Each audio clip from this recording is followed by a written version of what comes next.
We have a panel led by Adam Southam of My Formulary. Adam will introduce functional foods and explain why we should care about that. So, Adam, here you go. Thank you.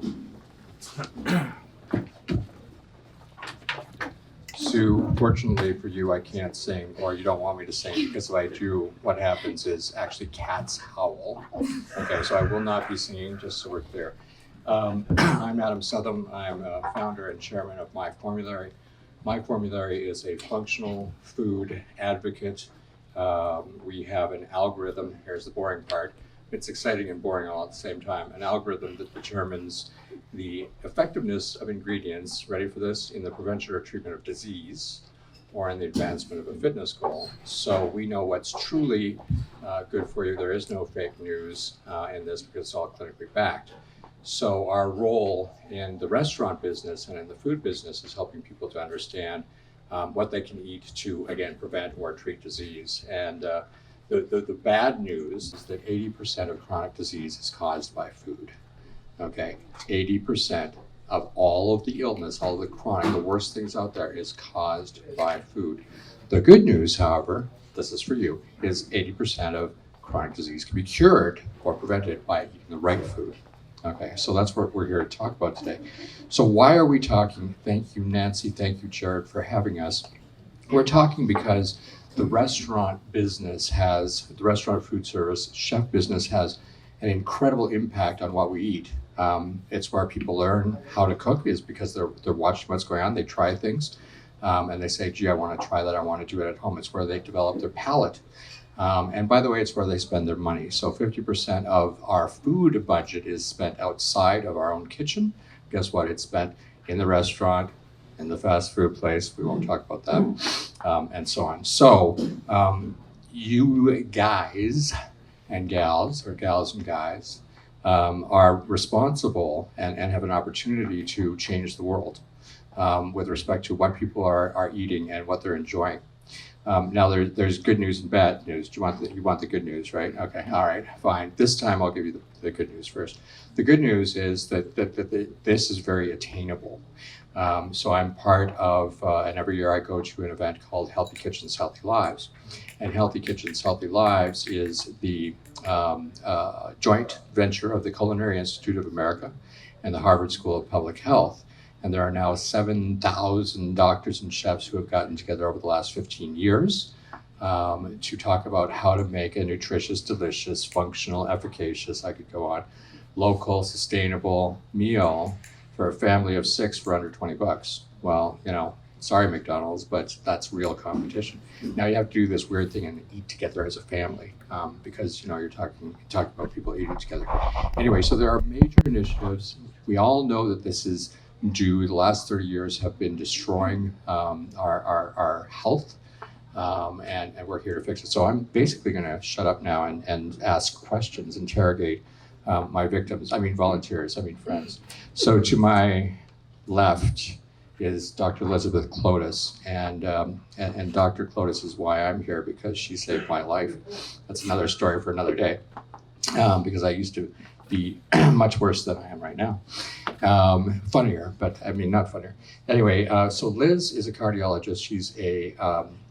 She's an interventional integrative cardiologist. She's the author of the only book ever published by the American College of Cardiology. It's kind of funny too. It has funny moments. Thank you, Liz. And it's called Slay the Giant. So she is also CEO and founder of a company called Step One Foods. And Step One Foods makes products which have clinical efficacy to do a number of things, which we'll touch on later. To her left, or my other left, yes, is Chef Marshall O'Brien. And Chef lives in the domain of training other chefs and food service organization, kitchens and schools, etc. Again, how to make nutritious, delicious. And there's one thing that I missed. So now I'm coming up for the bad news, right? And then I'm going to start asking some questions. So the bad news is that functional food will not lose money. Oh, hold it. Wait. Okay, sorry. What I mean to say is that you can make the same amount of money as a restaurateur or chef or food service using functional food and nutritious, delicious food as you can with the junk. And so this is very good news. So I lied about it being bad news. You see, Sue, you get 2 good news in one day. 3, actually. So on that note, I'm going to ask Liz and Marshall to both tell your stories. You've got 2 minutes. Who's got the clock? Do I have somebody with big arms that can go like this? All right, I'm going to hand the mic. I think you want to use this mic. Thank you, Adam. Happy birthday, Sue. And actually, kudos to Open Arms. It's an amazing organization, and we live and breathe the same ethos. So, as Adam mentioned, I'm a cardiologist, and if someone had told me in medical school that one day I'd start a food company, I'd have told them they were crazy. And yet here I am. And it's because what I learned along the way, and I've been in practice for 20 years, is that, heart disease is not caused by a lack of the right medications. Heart disease is caused by a lack of the right foods. But what we do is completely backwards, right? High cholesterol, here's a pill. High blood pressure, here's 2 pills. High blood sugar, here's 2 pills and an injection, without ever addressing why those conditions exist. And what I realized was that I wasn't curing anybody. All I did was just, make people's numbers perfect. Everybody gave me gold stars. I was a really good doctor. I still am a good doctor. But I wasn't curing a single person. My waiting room never changed. And it was only when I started to delve into diet, to ask people about what they ate, and then that it became so obvious that I was treating the wrong thing. And so Step 1 Foods is an extension of that. I tried the traditional things, sending people to dietitians, handing out cookbooks, pamphlets. It's hard.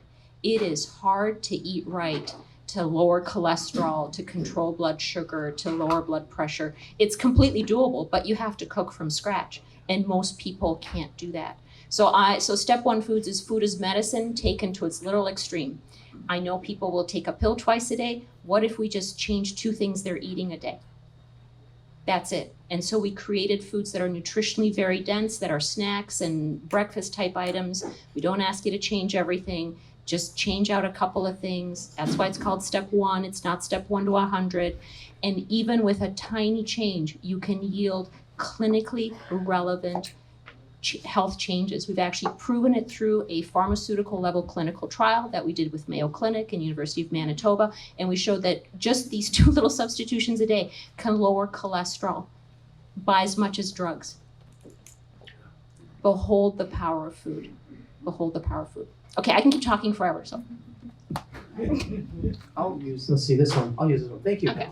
I first just want to say thank you to Adam and Liz to be able to be in your presence and participate. This is really cool. It's an honor, so thank you very much.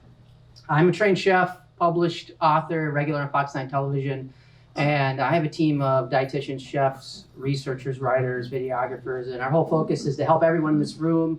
If you have kids, if you have grandkids, help you lead happier, healthier, better quality lives using smart nutrition. We've been doing nutritional wellness consulting for cities, companies, organizations for over 7 years, like Adam said, from all sorts of industries to Department of Health to cities, municipalities. I'm not going to share anything more about myself, and I actually want to kind of talk about why this is such an opportunity for all of you in the food service industry. You probably got an idea by listening to the previous speakers and hearing Adam talk, is that there's a new dynamic in the marketplace. More and more people are wanting to have food that can actually work for them and not work against them. So you guys start thinking about this like there's an impending storm on the horizon, and a lot of restaurants are going to may survive through it. And I know it sounds kind of grandiose and dramatic, but that is a reality when you hear about these shocking statistics about 80% of deaths are due to chronic disease, and we know that 90% of those chronic diseases are due to what we're eating and our lack of sleep and the stress and how we don't manage it and stuff. So this is like a real thing. People are starting to, and it's slow to Liz's point, because nutrition, if you look at typical lifestyle behavior change, 5 of the 6 things, it's like do more of this or do less of that. And I'm not saying behavior change is is simple because it's challenging, but nutrition and eating is one of the most complicated pieces because you have to unlearn habits and relearn new habits and emotions and stories that you've told yourself for decades. And it's challenging. So having said that, people are, like to doctor's point, being told you got to start eating different. Your life depends on it. Having said that, the CDC, Centers for Disease Control, in 2017 said that about 100 million people are now having diabetes or pre-diabetes in the United States. That's a third of the country. It's a third of the population. That's staggering, and that's 6% of it's type 2, which is lifestyle induced. So that is shocking. The American Diabetes Association, which is one of our partners, they have a food planning website. And the first year it came out, they were projecting to have maybe 250,000 users. And by the end of the first year, they had over 2 million users. So, just to kind of give you the brevity, this is insane. We've been preaching for the last 3 years that it's up to you to change your quality of life. And again, to be able to be walking in unison with Dr. Klodas here, when you go to the doctor because you have a chronic disease, it's often too late. So it is up to us. And last fall, Harvard Public Health Review came out with a big article about, dear medicine, dear doctors, but diabetes and other chronic diseases is not your battle to fight. So we have to change that paradigm, and that's our mission as a company. And to Adam's point, you have a great opportunity to be a true paradigm shifter out there, and you can make money doing it and improve people's quality of life. You can still make money, and that's you're in the business to make money, so you can do it and do good. It's a worthwhile cause in being proactive because people are going to be proactive. Think of it this way. Am I out of time yet? Do I got a little minute? You've got two typical diners, right? Traditional diner, go out and have a good time and eat whatever. Well, now because of the prevalence of all these chronic diseases and people being told by their doctors and they know that they need to do something, now you're having people that are saying, I want to eat something that I can eat, for my chronic disease or being diabetic or whatever the case is. If you're not providing foods that can support their need, you might be losing up to 50% of customers as a restaurant here in the months ahead, okay? So this is a real opportunity for restaurateurs to, again, capitalize on that need-based customer that's coming in.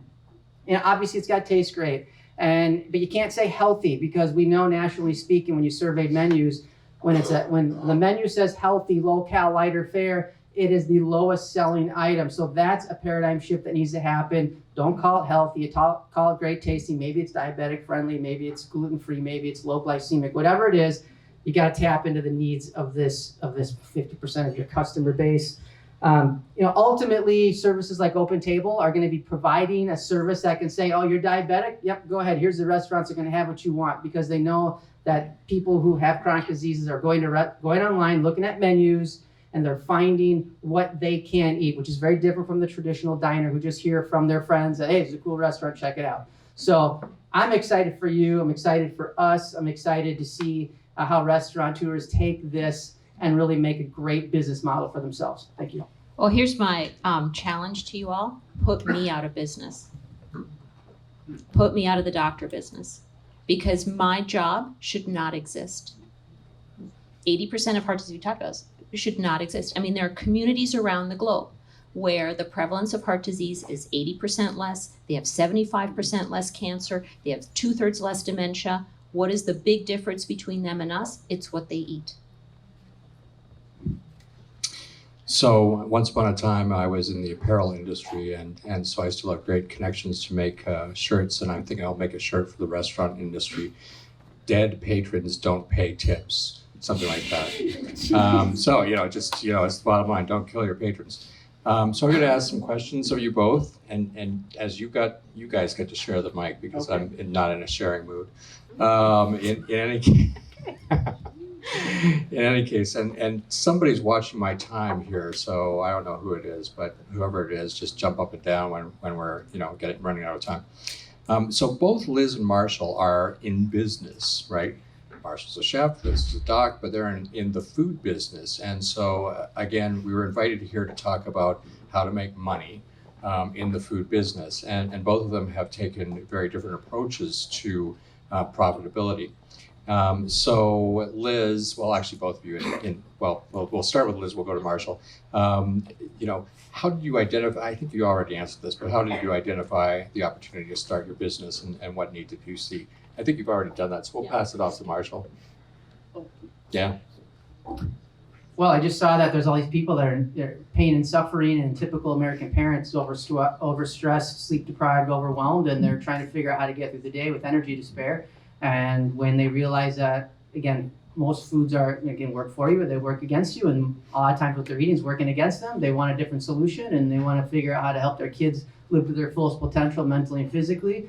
We said we want to support you, and so we do that through various organizations. Great. And actually, I'm going to answer the question because I didn't answer it. So I started my formulary because I visited a certain cardiologist who, instead of prescribing me a statin, she prescribed me a book. It tasted like crap. But anyway, the second copy was great. I had triglycerides of 1,830, maximums 150. And in 90 days, I went from 1,830 to 430. And then she gave me fish oil, which tasted great. And I went down to about 200. So instead of having a huge dose of medicine, I had a tiny dose of medicine, and then I stopped drinking wine for breakfast, and now I'm without meds at all. Bottom line is that not everybody has Wonder Liz. It's not Wonder Bread, Wonder Liz, Dr. Wonder Liz, as their cardiologist, and so I was very, very fortunate. I started the company because we need to spread that kind of knowledge. Anyway, next question. So, what are functional foods and how can chefs use them? Liz? Have the chef answer first. In a nutshell, functional foods are going to be foods that have medicinal benefits, and to Adam's point, there's a lot of stuff out there. And when you think about what you can grab, pull, or reach in nature, make it be that simple, and you can focus on foods to reduce inflammation, foods to help reduce stress. A lot of people don't realize, if they're chronically stressed and they're being challenged at work, they go for their foods that make them feel good, and in truth, those foods spike their cortisol levels and then stress them out even more. And if you've been around someone who's chronically stressed, are they able to be calm and make rational decisions? Audience participation. No, right. And so functional foods are going to be those that can, help reduce stress, help keep blood sugar stable, so you have more stable moods, that can help reduce inflammation. I mean, that's at that most basic, simplest form. And it's not, it's real food that's been minimally manipulated, if you will, and using herbs and spices. And, when you cook from scratch, which a lot of people have chosen not to put into their lives on a regular basis, but when you cook from scratch, a lot of these issues we have go from the wayside. But it's, I think that's... You're done. Liz, do you want to add to that? Where's the hook? What food should you get in your life? What food should you get out of your life? The question is, what foods should you get in your life and which ones should you get out?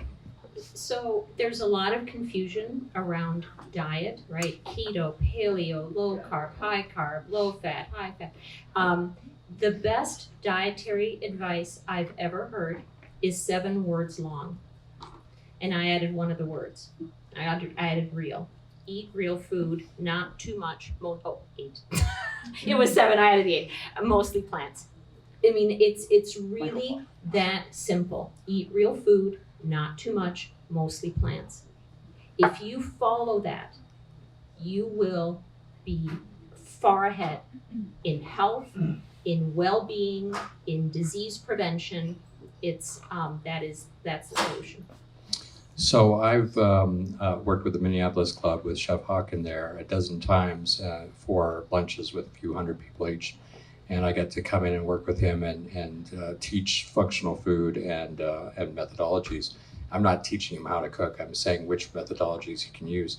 In any case, I involve Liz in every single one of these, and we add her food to the lunch. So we take a salad, we take yogurt, we take dessert, and we add her foods, which dramatically increase the functional benefits of it.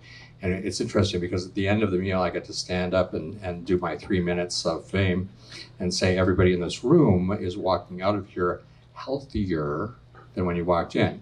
Now imagine if you could say that about everyone who ever walked into a restaurant or a cafeteria or a McDonald's. So I'm going to go back to you, Liz, on other ways of applying functional foods and how chefs can use them. I do want to make one comment on Marshall's comment, and that is, the health and wellness of staff. Well, so everybody here has staff or is staff. And Nancy and I were talking about, the mental health and the benefits to your chefs and your servers and your waiters and the guys cutting up whatever. And this is a very big issue. Well, guess what? You're around in the restaurant and you're eating foods that are not always good for you. Can we help to reduce that? Is that the 20-minute warning or the 10-minute? 2-minute, okay. All right, well, so on 2 minutes left, okay. Well, I'm going to ask you both to wrap up with a 1-minute statement as to what you want everybody to leave with in terms of thoughts and website addresses. And then, Nancy, do we have a couple of minutes for questions? No, we're gonna do those afterwards within the crowd, so. Very good. All right. Liz. So I guess what I would say is from a medical perspective, we obsess over drugs, right? We think about like how do you take them, or how do they metabolize, where do they go, what side effects do they have? We really delve into that. We don't think about that when we eat food, and yet food is a bioactive substance, right? It's very complex. It affects our cells at the most basic level. So my parting thought to you is, eat food that builds health. Don't eat food that builds disease. My parting thought to you would be take advantage of for the most part, no restaurateurs capturing that 50% of folks that are looking for foods that they can eat because of their chronic diseases. So how do you let them know you have those and make them feel welcome and make it feel like it's a normal part of your menu, and not just like we got to do that to check the box, because that will put you at a definite advantage. And we can be a resource for you anyway with that. You can go to chefmarshallobrien.com. Thank you. Steponfoods.com. See, they ruined my end because I was going to say, don't forget the website. But by the way, myformulary.health. Marshall has a fantastic 43-page diatribe on spices, and so lots of resources. Liz has great resources. Nancy, Jared, thank you so much. Sue, happy birthday. I promise not to sing. Thank you.